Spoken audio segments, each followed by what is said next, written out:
Sudah banyak hal-hal mistis yang pernah saya rasakan. Oke. Ya, rasanya tuh beda banget. Itu malam itu, sekitar antara jam 12 atau jam 1-an. Wow. Ya, begitu masuk, pagar dibuka, itu saya merasakan goncangan kayak gempa. Kayak gempa.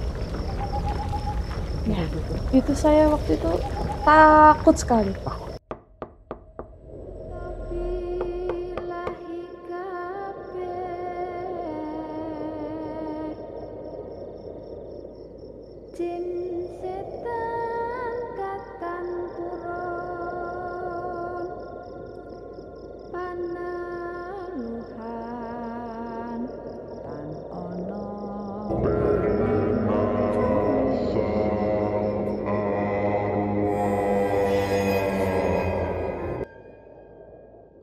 Assalamualaikum warahmatullahi wabarakatuh. Shalom, Namo Buddhaya, Om Swastiastu, salam kebajikan dan salam arwah teman-teman.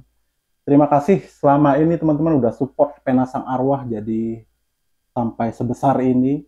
Buat teman-teman yang belum support, let's go support Penasang Arwah. Kali ini saya kedatangan narasumber yang cukup istimewa karena gua sendiri ini mau wawancara cukup deg-degan. Nggak tahu kenapa nih. Kita bertemu sama Mbak di sebelah kita. Mbak mungkin boleh perkenalkan diri, namanya siapa? Oke, baik. Assalamualaikum warahmatullahi wabarakatuh. Waalaikumsalam warahmatullahi Nama wabarakatuh. saya Atia Dianti. Kegiatan sekarang aktivitas apa? Ya, aktivitas saya sehari-hari mengajar di salah satu sekolah ya. Nah tadi kan di belakang layar kita sempat ngobrol mengenai hal-hal yang cukup menggelitik, terutama di hal-hal mistis. Itu gimana Mbak awal ceritanya bisa mendapatkan pengalaman yang seperti itu gitu? Mungkin Mbak bisa ceritakan, sharing sama teman-teman gimana pengalaman Mbak? Iya, kalau dari pengalaman itu banyak ya. Sudah banyak hal-hal mistis yang pernah saya rasakan. Oke. Ya, awal mulanya memang saya nggak pernah percaya hal-hal tersebut karena sebelum saya pernah merasakan hal tersebut, saya nggak pernah percaya gitu. Hal-hal yang seperti itu saya nggak pernah percaya. Awal mulanya itu karena saya sering diajak ziarah bersama dengan teman saya, begitu. Awal mulanya pun kalau misalnya masalah ziarah itu ya saya memang sudah sering dengar dari bapak saya, karena bapak saya juga orang yang memang sering tirakat, terus kemudian sering ziarah gitu. Namun memang untuk pergi berziarah itu memang saya belum pernah pada saat itu. Kemudian nggak tahu kenapa saya merasa, oh saya tertarik gitu dengan ziarah. Iya, cuman saya merasa nggak bisa nih, kalau saya tuh kalau mau ziarah tuh saya berpikir saya mau kemana dulu. Kalau mau ziarah tujuannya mau kemana awalnya, terus siapa nih yang mau nemenin, karena nggak mungkin ujuk-ujuk saya ziarah datangnya kemana gitu kan. Terus nggak tahu kenapa tuh kayak yang ada yang ngarahin. Iya, ada yang mengarahkan, terus tiba-tiba kenal dengan teman ya, dengan seseorang gitu, akhirnya kenal gitu kan, akhirnya oh ternyata dibukakan jalannya untuk saya ziarah gitu. Nah itu biasanya ziarah malam Mbak? Malam, kita ada yang malam, ada yang siang juga sih. Jadi nggak selama Mbak ziarah itu, ini kan yang kita bicarakan yang malam ya. Mbak pernah nggak sih ketemu hal-hal yang mungkin bikin Mbak pengalaman pertama, entah itu menemukan sesuatu yang hantu atau segala macam, itu bentuknya itu bisa nggak ceritain Mbak? Iya, kalau bentuk secara real memang saya belum pernah, kalau yang secara real. Tapi kalau yang merasakan hal-hal kayak yang hawanya sudah berbeda ketika kita masuk ke tempat ziarah itu gitu kan. terus suasananya sudah berbeda, terus kemudian hal-hal yang saya rasakan pun di setiap tempat berbeda. Di mana tuh Mbak? Yang paling serem? Yang paling pernah serem, Mbak alami? ya yang Pas paling ziarah. serem. Nah, itu tuh karena apa ya? Sebetulnya pas ziarah itu pun random. Gitu. Oke. Jadi nggak selalu kita tujuannya nih kita mau ziarah ke makam yang mana gitu. Itu sering kali banget kita random gitu. Kita datang ke tempat mana gitu. Tapi yang jelas sih paling pertama sih memang sesepuh kita dulu ya. Oke. Jadi kita ketika mau berziarah ya kita ke simbah-simbahnya kita dulu gitu. Baru kita ke terus mengalir saja seperti itu gitu kan. Karena saya itu di tempat daerah Wonosobo. Oke. Ya. Itu pun tanpa kita niatkan ke situ. Itu kita memang tujuannya kita mau ziarah. Gitu, kita udah dari satu tempat ke tempat yang lain gitu kan. Nah, pada saat itu kita mau ke tempat memang sama, ke makam yang di daerah Wonosobo juga. Hanya saja memang bukan tempat itu. Tapi entah kenapa kayak yang langsung ada yang mengarahkan gitu. Kita memang kan pakai GPS tuh kan. Nah, tiba-tiba tuh GPS sinyalnya hilang. Dan mengalir aja begitu. Itu tempatnya jalannya itu memang benar-benar serem karena kanan kirinya memang hutan. Oke. Nah, itu Mbaknya tahu bahwa di situ itu bentuknya makom atau apa? Ya, itu makam. Mbak tahu di situ tadi ada yang ngarahin apa dari temannya Mbak yang ngarahin ke situ atau gimana? Ya, memang teman saya kebetulan sering melakukan ziarah. Terus kemudian memang punya kelebihan. Ya, punya kelebihan bisa melihat seperti itu gitu kan. Terus akhirnya dituntun tuh, kayaknya kita ke kanan gitu, atau kita ke kiri gitu kan. Itu pakai feeling aja, padahal GPS mati ya? Iya betul, pakai feeling, GPS mati. Terus kemudian udah di tempat itu, tempatnya udah benar-benar rasanya tuh beda banget. Itu malam itu sekitar antara jam 12 atau jam 1-an. Wow. Ya, karena kita memang dari pagi ziarah sih. Gitu. Kita udah ke tempat-tempat lain. Kebetulan tempat situ jam 12. Ya. Gitu. Oke, terus masuk. Sudah ada juru kuncinya memang. Sudah menunggu di situ atau memang sudah janjian? Enggak sama sekali janjian. Berarti berdasarkan feeling kalian aja tiba-tiba ketemu juru kuncinya di malam itu juga? Iya, betul sekali. Keren. Feelingnya boleh juga nih. Iya. Oke, terus? Masuk, sudah salam gitu kan sama juru kuncinya, kemudian diantar, kita naik tuh ke atas karena makamnya di atas. Ya, di sampingnya itu ada aliran air. Apa ya disebutnya tuh? Kayak mata air.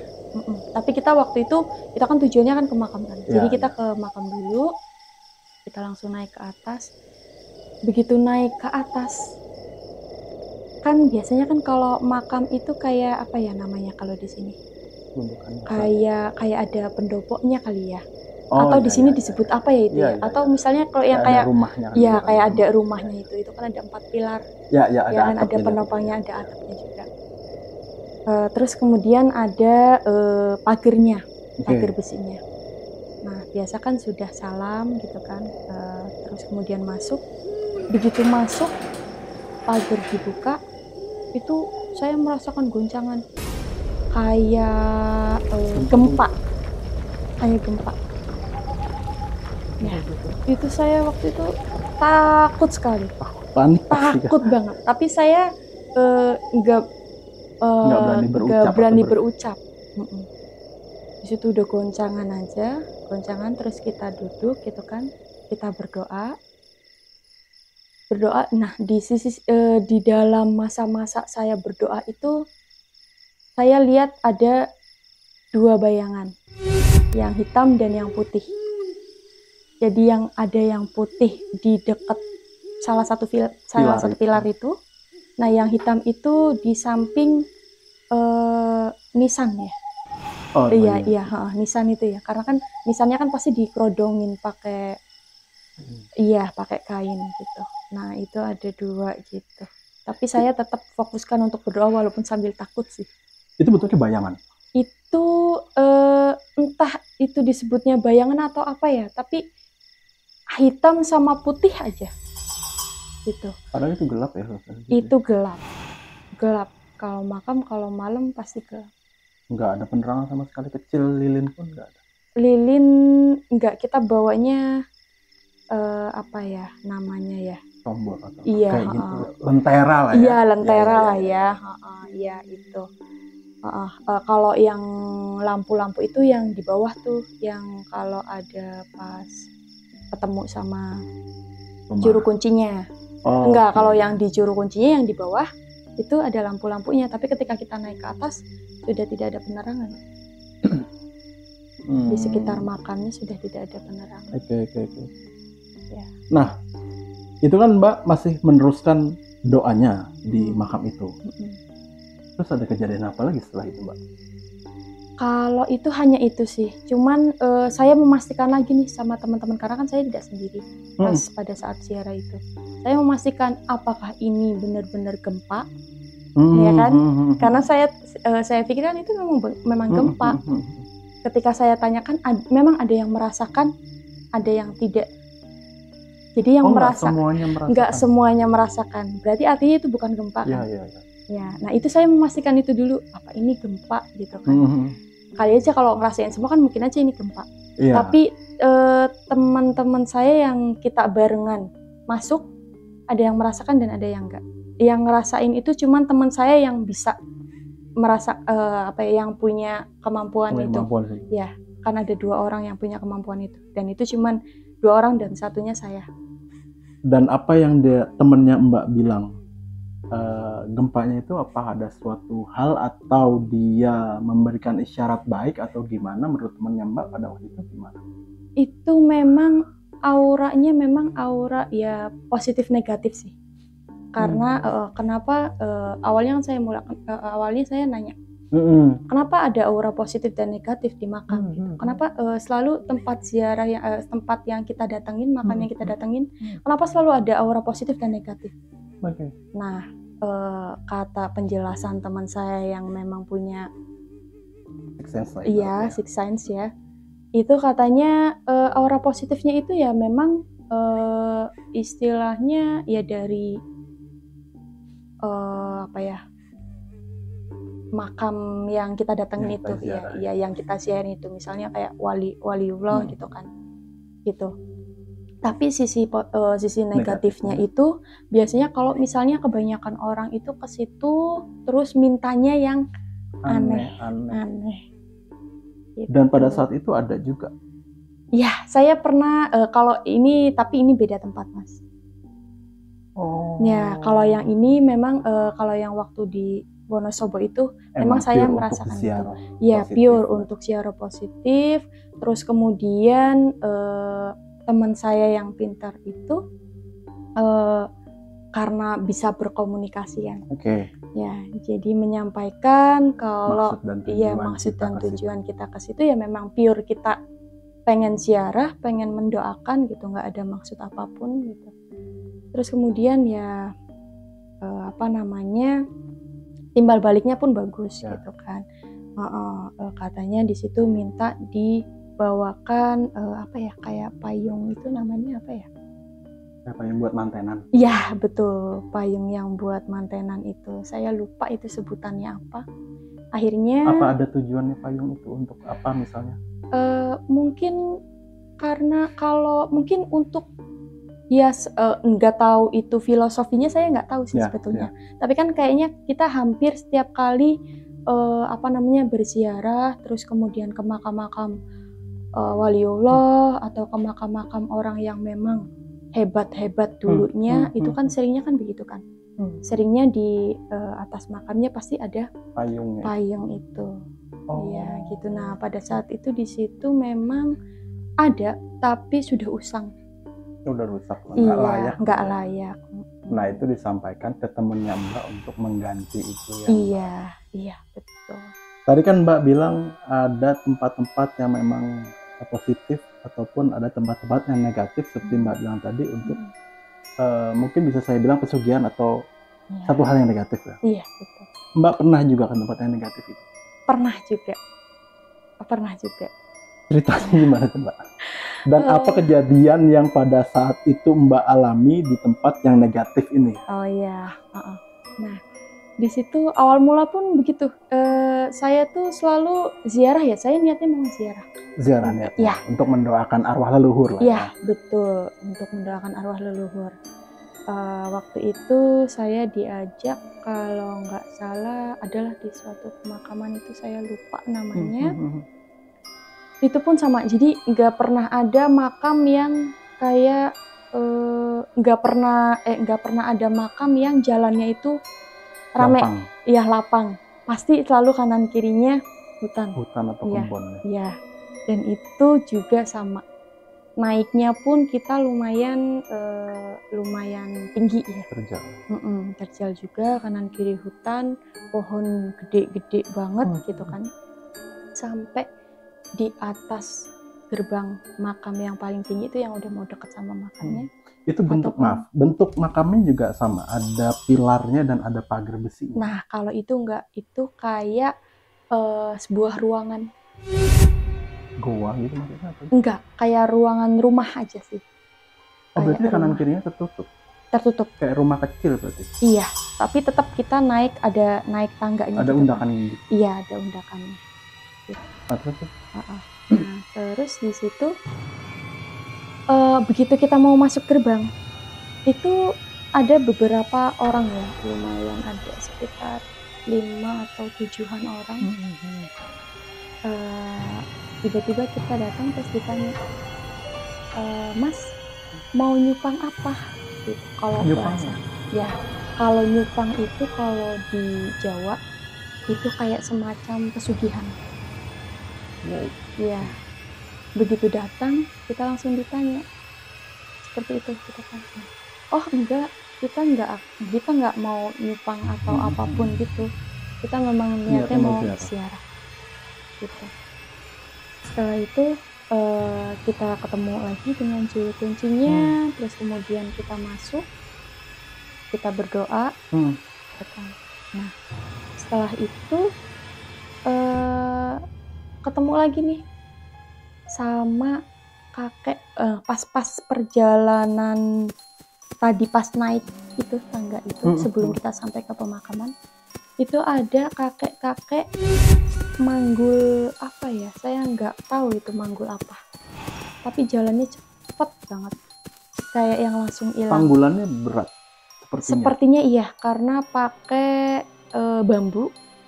Terus depan belakangnya itu ada, tapi saya nggak ngerti itu tuh yang dipanggul apaan. Oh, kakeknya udah cukup tua. Ya, terus kebetulan di belakang makam itu tuh hutannya hutan bambu. Di belakang makam itu hutan bambu. Terus kemudian ya, saya nggak ngerti lah kalau karena teman saya tuh yang mencoba untuk menelusuri ke sana gitu kan. Tapi kalau saya masih stay di makam sekitar. Oh, jadi temennya Mbak sempat ngikutin itu kakek? Iya, bukan ngikutin sih. Kalau ngikutin mungkin mencari, iya, karena kan hilang. Atau mungkin temennya Mbak merasa khawatir dengan itu kakek atau gimana gitu? Saya rasa bukan khawatir, tapi lebih ke aneh. Kok cepat banget? Jalan cepet banget. Nggak kayak orang normal. Nggak kayak orang normal gitu. Terus kemudian yang lebih menariknya itu ketika perjalanan pulang. Sepanjang jalan itu saya iseng saja berpikiran, tapi sama sekali bukan berarti saya menginginkan, meniatkan, bukan berarti saya meniatkan, hanya saja saya cuman selintas kepikiran karena saya orangnya suka bercanda juga kan. Jadi saya berpikir, oh ini kalau pesugihan tapi tumbalnya temen gua nih, bisa nggak ya gitu. Sampai sepemikiran gitu ya? Sampai sepemikiran itu, karena itu iseng. Karena itu memang kita kan suka bercanda ya. Jadinya tuh kayak yang selintas gitu, bercandaan gitu kan. gitu. Tapi nggak tahu kenapa memang nggak saya omongin. Kadang-kadang Oke. kalau bercanda kan kita ngomong ya. Iya, iya. Gitu. Nah itu tuh enggak, cuma dalam hati doang sambil ketawa sendiri gitu, Dan tersenyum itu berefek. sendiri. Dan itu berefek. Efeknya gimana, Mbak?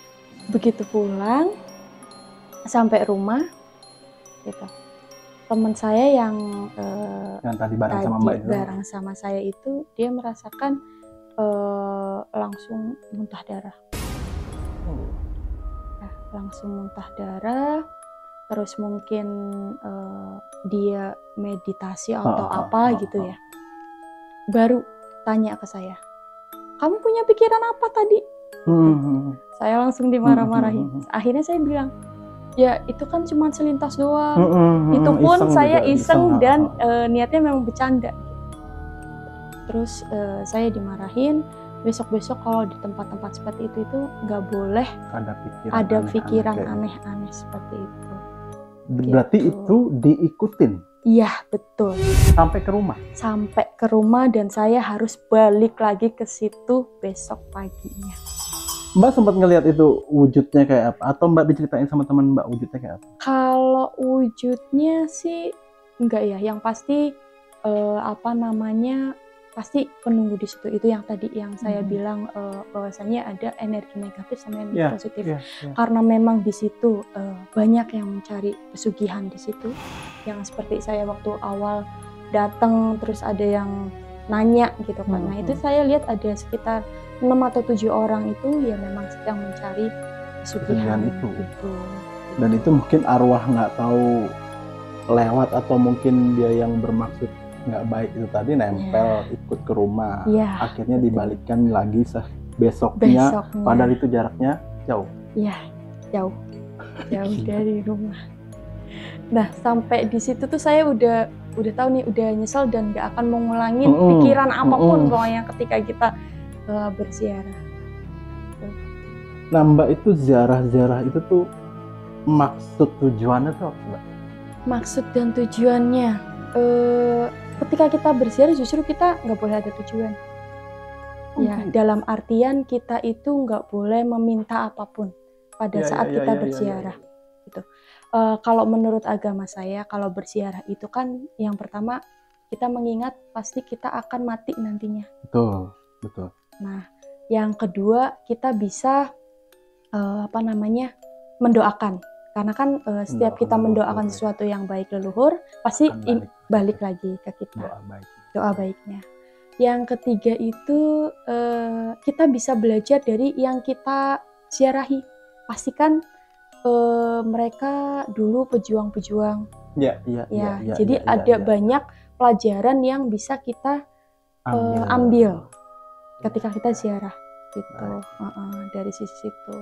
Terus kemudian ya itulah yang sering banget salah kaprah sama orang-orang. Kadang ziarah itu untuk meminta sesuatu. Dan terutama kebanyakan arahnya negatif. Iya, betul. Makanya ya itu tadi kata teman saya, kan kita udah banyak tuh, lumayan banyak ya ziarah-ziarah gitu. Dan ada beberapa tempat memang ini auranya sudah negatif semua. Gitu. Karena apa? Karena memang setiap orang yang ke situ memang untuk meminta-minta.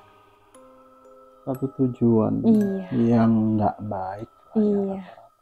Jadi awal mulanya itu tadi kita memang niat berziarah. Terus kemudian kita tinggal di satu tempat teman saya, di daerah Purworejo. Saya nggak tahu kenapa begitu masuk desanya itu, pintu masuk desa. Begitu masuk pintu desa itu rasanya tuh udah berbeda. Nggak ngerti saya, pokoknya berbeda dari kampung-kampung yang lain. Pokoknya misalnya kita turun kita misalnya sudah melewati masuk ke dalam kampung. Kampung itu hawanya itu sudah berbeda. Nggak ngerti saya juga kenapa. Sudah berbeda. Terus kemudian memang tempat yang saya tempatin, tempat singgah saya pada saat itu di situ, itu memang sudah lama tidak pernah ditempati. Karena memang sudah pada di kota semua kan. Iya, Jadi iya, paling iya. pulang hanya kalau misalnya Sesekali sesekali ada aja. Nah, pas malam pertama di rumah itu. di rumah itu, saya Kejadian langsung apa? ya. Pertama kali itu memang hawanya sudah beda. Depannya pun itu pohon bambu Depan rumah. depan rumah. Rimbun lagi pohon bambu. Rimbun pohon bambu. Jadi pemandangan kita tuh cuma pohon bambu. Jadi buka pintu aja depan bambu Buka gitu. pintu aja udah pohon bambu. Nah, Ya, terus? ya meskipun kanan kirinya masih rumah, tapi kalau di kampung kan kalau sudah jam 7 Maghrib ya udah sepi. sudah sepi sekali gitu kan. Beda sama yang di kota Kota, ya. gitu kan. Nah, jam 12 aja masih berasa ramai sore. selain Gitu. Pertama kali di situ saya merasa takut. Itu hawanya udah takut, apa istilahnya, mencekam. Gelisah lah ya, nggak nyaman. Gelisah, gitu. nggak nyaman ya. Gelisah, nggak nyaman, dan selalu kayak ada hawa-hawa. Misalnya nih kita jalan dari tengah ke dapur, itu udah kayak hawanya tuh udah kayak ada orang nih di sini. Tapi saya nggak lihat siapa gitu. Itu saya udah merasakan hawa itu. Terus kemudian itu maupun siang ataupun sore atau malam itu saya selalu merasakan begitu. Bentar, Mbak. Ini saya mau tanya detail bentuk rumahnya itu. Kalau di kamu kan mungkin kayak rumah joglo ya. Oh iya. Itu apa ada kamar di kanan kirinya, dapurnya di sebelah mana, Mbak, bisa jelasin dulu? Oh iya. Kalau itu kan karena rumah sudah lama, terus kemudian disinggahinya pun itu kali ya, jarang banget gitu. Jadi di situ tuh pertama kali kita datang itu cuman satu baris ini, ya. Jadi di sini ada 2 kamar. Terus kemudian di sini tengahnya, kemudian ke dapurnya di sebelah sini. Nah di sini lagi nanti ada kayak pintu belakangnya, pintu sampingnya. Dan gitu. Masih bilik atau sudah tembok? Sudah tembok. Oke, terus. Tapi ya memang bangunan lama. Ya. Gitu. Oke, nah terus pas itu entah malam pertama itu bunyi-bunyi tuh di dapur. Padahal dapur itu tuh gak tersentuh. Maksudnya begitu kita datang, gitu kan, kita belum nyentuh dapur, belum kita apa-apain. Dan situ tuh berisik banget. Berisiknya berisik alat dapur atau ya, suara dapur sama suara pintunya itu berarti kan di sini pintu depan. Iya. Nah pintu sebelah sini yang ke belakang sini ada, yang ke belakang sini yang ke belakang sini ada. Nah, di belakang sini itu kayak yang ngedorong-dorong. Berarti bunyi ngeknya itu gelap? Nggak ngek, tapi lebih ke karena kan itu apa ya namanya ya? Ya lebih ke kayak yang ketok-ketok gitu, pengen dibukain pintunya. Ya. Terus entah malam keberapanya saya dengar bunyi suara, mungkin lebih disebut ke kuntilanak ya. Itu ketawa. Dan itu tuh sekitar jam 12-an ke atas kalau nggak salah. Itu Mbak berarti pasti tidur atau belum tidur? Itu saya belum tidur, tapi sudah di kamar, sudah rebahan. Dan itu bunyi suara kuntilanak yang awalnya saya tuh nggak ngeh apa ya itu, karena beda sekali dengan tayangan-tayangan di televisi. Ya, suaranya kan seperti itu gitu. Tapi itu tuh berbeda, pokoknya berbeda sekali, nggak seperti apa yang divisualisasikan di TV gitu. Dan saya juga nggak bisa menjelaskan seperti apa, maksudnya saya nggak bisa menirukan itu seperti apa. Tapi baru kali itu Mbak menemukan suara Mbak Kun ini yang beda. Betul. Itu dari luar arahnya atau masih di area rumah sependengarannya Mbak? Kalau menurut saya sih di luar rumah. Tapi kata teman saya, kalau kamu dengar suara itu dan suaranya kelihatannya jauh, berarti artinya itu di dekat kamu. Dan pada saat itu? Dan pada saat itu jauh. Berarti adanya. Berarti adanya di dekat saya. Dan untungnya teman saya nggak langsung menceritakan. Oke. Paginya menceritakan. Kalau pada saat itu juga menceritakan, mungkin saya langsung minta pulang. Apa yang diceritain temennya Mbak pada pagi itu? Ya pada pagi itu ya dia menjelaskan bahwasanya kalau kamu dengar suara itu, kemudian suaranya jauh, itu artinya dia malah ada di dekat kamu. Gitu. Itu tadi temennya Mbak yang dalam artian punya sixth sense itu tadi kan? Ya betul. Dia ceritain detail bentuknya atau gimana nggak? Kalau bentuknya, ya bentuknya sih lebih sama kebanyakan umumnya. Ya. Umumnya, memang selalu pakai putih. Tapi ada juga sih yang pakai merah. Iya, karena kan yang saya tahu di bangsa mereka itu ada grade ya, ada tingkatan dari yang putih, merah atau hitam gitu. Entah sampai yang dia bisa jalannya kayang apa segala macam gitu kan. Iya, iya. Nah itu sempat diceritain sama teman Mbak? Kalau detailnya sih memang enggak. Karena saya merasa kalau saya lebih banyak diceritakan, itu nanti saya akan takut sendiri. Sedangkan Mbak masih beberapa hari lagi di situ. Iya, betul. Betul. Selain itu juga, saya setiap malam itu selalu terdengar musik keroncong. Di rumah itu?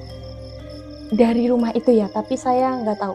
Pokoknya ketika saya duduk di depan teras malam, ya itu tadi sekitar jam 12 lewat, itu selalu terdengar musik itu. Jelas terdengar. Katanya memang ada entah di sebelah mananya memang makam yang dulunya memang pemain musik itu di zaman dahulu. Gitu. Saya juga saya kadang penasaran kan, karena mungkin aja itu lagi hajatan, ya, gitu kan, ya, mungkin betul, kan. Tapi memang suaranya khas jadulnya tuh khas Jawanya itu khas. Tapi nggak ada nyanyian, nggak ada. Memang cuma musik suara aja. Nah, saya sempat tanya ke tetangga gitu kan, kalau malam kedengaran suara ini nggak sih gitu. Bilangnya nggak pernah mendengar, tapi katanya memang dahulu memang ada istilahnya di sebelah mananya itu ada makam yang di dekat rumah itu berarti makam. Saya ya deket tapi mungkin nggak terlalu deket kali ya. Mungkin di desa, mungkin di tetangga desanya, tapi saya lupa desanya apa. Gitu. Ya, dan ada satu momen tuh karena saya beberapa hari saya dengar gitu kan. Akhirnya kan kita kan kalau malam nggak bisa tidur kan selalu di teras rumah. Ngobrol di teras. Ngobrol. Nah terus saya bilang, kok malam ini nggak ada suara musik lagi ya? Gitu. Terus kemudian teman saya langsung marah. Kamu kalau kayak gitu nggak usah diomong. Nggak begitu, nggak kayak nantangin. Nggak begitu lama saya ngomong gitu, udah langsung kedengeran lagi musik itu jalan.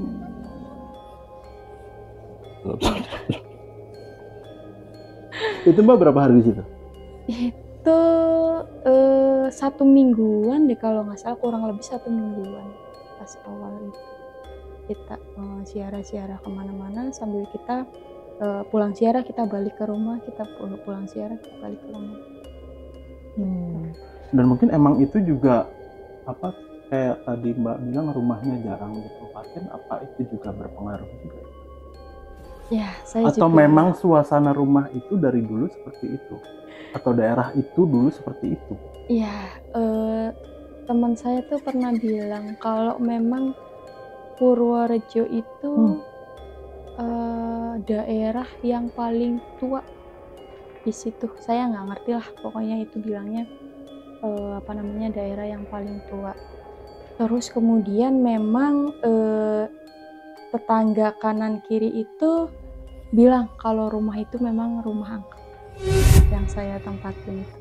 Mungkin karena memang sudah lama, terus kemudian waktu kita pertama datang aja nih, rumput tuh udah setinggi apaan tahu Bang? Iya ya, kayak nggak pernah diurus karena gitu ya. Nggak pernah diurus. Kelihatan banget sih memang angkernya, gitu kan, kelihatan banget tuanya. Dan yang paling anehnya apa sih Bang? Paling anehnya di rumah itu nggak pernah ada sinyal. Nggak pernah ada sinyal yang masuk. Di dalam rumah? Di dalam rumah. Tapi ketika Mbak keluar? Ketika keluar di depan halaman, udah di depan jalan ya, baru ada itu sinyal? baru ada sinyal. Gak ngerti saya juga kenapa. Waduh. Nggak pernah bisa dimasukin sinyal. Tapi rumah sampingnya masuk sinyal ke dalam rumah? Masuk sinyalnya. Hanya rumah itu aja, nggak ada sinyalnya. Mbak nggak tanya sama teman Mbak, ini kenapa dengan rumah ini sebenarnya? Katanya terlalu banyak yang nempatin. Ya. Nah, itu kan rumah temannya Mbak. Temannya Mbak sempat cerita mengenai rumah itu? Kalau sempat cerita, iya, karena memang teman saya itu ayahnya dan mbahnya itu memang apa ya, sesepuh, punya kelebihan juga. Dan ya, sesepuh di kampung dan itu. sesepuh di kampung itu. Dan biasanya dulu sesepuh zaman dulu tuh dia punya pegangan pastinya. Betul sekali. Pengaruhnya Iya. Jadi mungkin apa namanya ya, banyak yang menempati di situ atau mungkin banyak yang minta ikut terus akhirnya di situ gitu. Terus kadang juga memang dibawa. Iya benar, dibawa dari memang daerah lain untuk tinggal di situ. Iya, karena memang mau ikut katanya, bukan karena memang sengaja dibawa. Iya. Karena memang zaman dulu juga kental juga, apalagi apa namanya, petinggi desa ya. Mereka pasti bersinggungan dengan itu karena di kampung-kampung. Iya, betul. Jadi teman-teman, ini ceritanya Mbak menarik ya. Menarik dalam artian kalau saya pribadi mau kasih pesan ke teman-teman bahwa kita sebenarnya hidup di dunia ini ada dua alam. Gimana kita bisa saling menghargai, menghormati antara makhluk satu dengan makhluk lainnya, itu pasti nantinya bakalan ada satu kesinambungan yang harmonis kok. Terus buat Mbaknya, punya nggak pesan-pesan buat teman-teman, apa ya, baik itu untuk motivasi positif atau entah ada ceritanya Mbak, apa pesan yang Mbak mau sampaikan ke teman-teman, baiknya gimana? Iya, kalau saya sih pesannya kalau memang mau ziarah, silahkan ziarah ya. Karena memang ziarah juga kan suatu kebudayaan Jawa ya. Iya. Pun nggak hanya Jawa saja, secara Islam juga. Iya. Ada beberapa pelajaran yang bisa kita ambil gitu kan.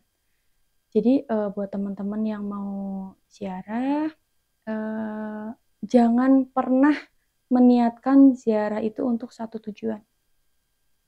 Terutama tujuan yang negatif. Tujuan yang negatif, entah kita minta pesugihan atau kita minta pekerjaan kadang, atau minta apapun itu, pokoknya kita nggak boleh minta ada apapun. Satu tujuan tertentu. Iya, karena satu tujuan tertentu. Niatkan untuk